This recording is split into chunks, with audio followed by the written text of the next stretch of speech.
पलवल हरियाणा से। महाराज जी, आपके चरणों में कोटि कोटि प्रणाम। महाराज जी, मेरा बेटा कैंसर जैसी भयंकर बीमारी से ग्रस्त है। हम सब परेशान हैं। ऐसी स्थिति में महाराज श्री, आपका मार्गदर्शन हमारे जीवन में बहुत जरूरी है।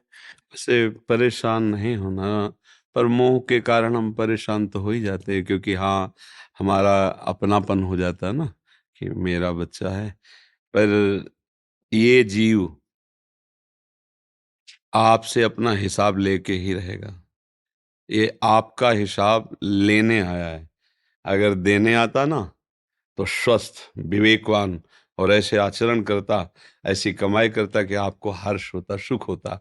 अब ये पूर्व कर्म के अनुसार बेचारा, अब वो जीव बंधन में होता है, इसके रहस्य को समझना थोड़ा सा कठिन पड़ता है। पर ये जीव आपका पुत्र नहीं है, असली में समझो।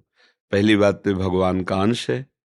दूसरी बात, सृष्टि में आपके द्वारा और इसके द्वारा कोई ऐसे कर्म बने हैं जिनसे इसके द्वारा आपको कष्ट होगा, और उस कर्म के द्वारा ये स्वयं में पीड़ित है, स्वयं में परे।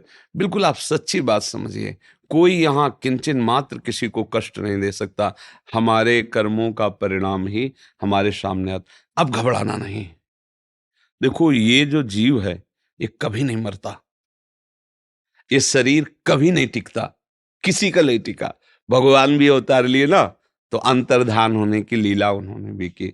देखो, राम जी सरयू में, और कृष्णचंद्र जी के पैर में वो व्याध बाण मारता है, और उसको पहले परम धाम भेजते हैं, फिर आप परम धाम। तो देखो, यहाँ का नाम है मृत्यु लोक। यहाँ जाना ही है, शरीर का भोग भोग करके, पर चैन से और धर्म युक्त रहो।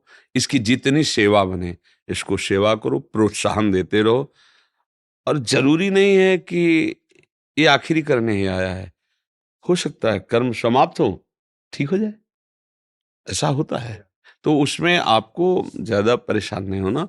पर हमारी सहयोग की बात, अगर ये थोड़ा नाम जपने लगे, और ठाकुर जी का चरणामृत आपको अमोघ बात बता रहे हैं। अकाल मृत्यु हरणम, सर्व व्याधि विनाशनम, श्री कृष्ण पादोदकम पीत्वा पुनर्जन्म न विद्यते। विश्वास की बात होती है ना। अगर आप जैसे बिहारी जी, राधा वल्लभ जी जाइए, वहां चरणामृत मांगे और पात्र दे दीजिए, तो वो कृपा करके दे देते हैं। अब जैसे उस पात्र में मान लो इतना दिया, और आप जल मिला लो 5 लीटर, तो 5 लीटर चरणामृत सुबह दोपहर शाम चरणामृत पियो, और राधा राधा नाम जप करो, और ठाकुर जी से प्रार्थना करो कि प्रभु भेजा है तो थोड़ा आपकी कुछ सेवा भी कर लें। अब अभी संसार नहीं देखा, कोई कार्य नहीं किए, और आप ऑफिसर बना के भेजे, तुरंत ऑफिस से बुला ले, तो फिर अगर आप सेवा करने का अवसर दे तो ये जन्म सार्थक हो जाए। और चिंता मत करना, हमारी दोनों किडनी खराब है। लैला, क्या कर लिया? 18 वर्ष हो गए, 18 वर्ष इसका कष्ट सहते हुए। सुबह 5 उल्टी हुई होंगी हमारे। 2 बजे हम स्नान करते, 1:30 बजे लगभग उठ जाते हैं, तो 5। हिम्मत नहीं कि हम निकल सके। जब आए तो ऐसे धीरे धीरे धीरे धीरे धीरे ऐसे। और देखो, सत्संग और सब दिनचर्या चल रही, दोनों किडनी इस हालत में है कि अगर हम अपने को जरा सा छूट दे दे तो वो बिस्तर से ना उठ पावे। ये जैसे लोग कहते आज रहने दो सत्संग मत, हमका अगर एक दिन हमने छोड़ा तो ये मार देगा मन, कि अरे अब हमें बहुत कष्ट है। बिल्कुल नहीं, इसको हम रगड़ रहे हैं। जैसे ना, पता है कि बेईमान नौकर भाग ही जाएगा, तो फिर जितना काम करवा लो, भाग तो जाएगा ही। ऐसे ही हम इससे व्यवहार करते हैं शरीर से, ये जाएगा, ये बेईमान है, हमारा साथ देगा नहीं। अब इसे जितना कर लो। तो माता पिता के रोज चरण छुओ और नाम जप करो। प्रभु से एकांत में तुम स्वयं प्रार्थना करो, प्रभु आप सर्व समर्थ हैं, आप नई सृष्टि रच देते हैं, तो कैंसर क्या आपके लिए है। और चरणामृत पियो, राधा राधा जो बिल्कुल बेपरवाह। देखो, एक बार तो मरना है ये सबको, क्यों है ले? तो घबराने की तो जरूरत है ही नहीं। और हम तुम्हारे दोस्त हैं, तो क्या घबराना फिर है ले? अगर दोस्त ना होते तो तुम ना आते हमसे मिलने। तुम्हारे भाग्य हैं, श्री जी के धाम आए श्री जी, तो तुम्हें घबराना नहीं, मस्त रहो। मतलब बिल्कुल हम सही कहते हैं, मस्त रहो। अगर वो चाहे ना, हाँ वो चाहे तो। अब आपसे कह रहे 18 वर्ष हो गए, किडनी फेलियर, आदमी डायलिसिस होता है, क्या क्या कष्ट होते हैं, लेकिन वो अपना चला रहे हैं। तो उनका जो, अच्छा, अगर बुला भी लेंगे, हम एक बात करें, तो हम लोग मोह के कारण थोड़ा कि हमारा लड़का, नहीं तो इससे अच्छी पोजीशन मिलेगी अब। जो हम तुम्हें बता रहे, इसे छोड़ना मत, चरणामृत मत छोड़ना।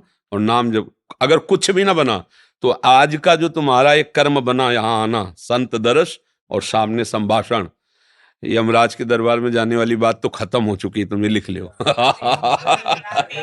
तो एक बार वृंदावन आ गए, एक बार तुमने, अब हम संत तो नहीं हैं पर हम श्री जी के हैं, एक बार श्री जी के जनों से मिल गए, एक बार राधा नाम सुन लिया, बोल दिया, अब यमराज की ताकत नहीं है, यमदूतों की ताकत नहीं, क्या राधा राधा क्या नहीं हो सकता बच्चा, क्या नहीं हो, कुछ नहीं दुर्लभ है। अगर तुम राधा राधा जपो और सोच लो कि प्रभु आपका यह विधान है तो बुला लो, नहीं फिर तो आप मतलब पक्का समझो हमने इससे बहुत बड़ी सिद्धि देखी है। चरणामृत, वृंदावन की रज और नाम, रहे तो रहे, अगर नहीं रहे तो ऐसे बनोगे जाके ना आगे कि फिर कोई हाथ नहीं लगा पाएगा आंसर कैंसर। भगवान के नाम में, प्रियाजू के नाम में बड़ी सामर्थ है ना, मस्त रहे एकदम। जो कष्ट पड़े हो, हाँ वो देखो क्या, अगर आप अपने दिमाग में, हम अपने दिमाग में अभी रखे ना हम किडनी फेलियर है, तुमसे बात नहीं कर पाएंगे, पर हम उसे काटते रहते हैं, ये शरीर का धर्म कुछ मस्त एकदम। तो उस मस्ती ने क्या किया है कि हमारे दिमाग की जितनी भी नकारात्मक भावनाएं आनी चाहिए वो सब नष्ट कर दिए। तो हमें याद ही नहीं रहता हमारी किडनी खराब, जब डायलिसिस करते हैं डाउन होते हैं तब थोड़ा सा, नहीं तो फिर एक याद है अपने मस्ती में। तो ऐसे मस्त रहो, और जरूरी थोड़ी कि कैंसर मारने ही आता है, प्रारब्ध खत्म वो चला भी जाता है। और बड़े बड़े महापुरुषों को हुआ, रामकृष्ण परमहंस जी के गले में कैंसर था, ये कोई ऐसी बात नहीं, ठीक है, मस्त एकदम।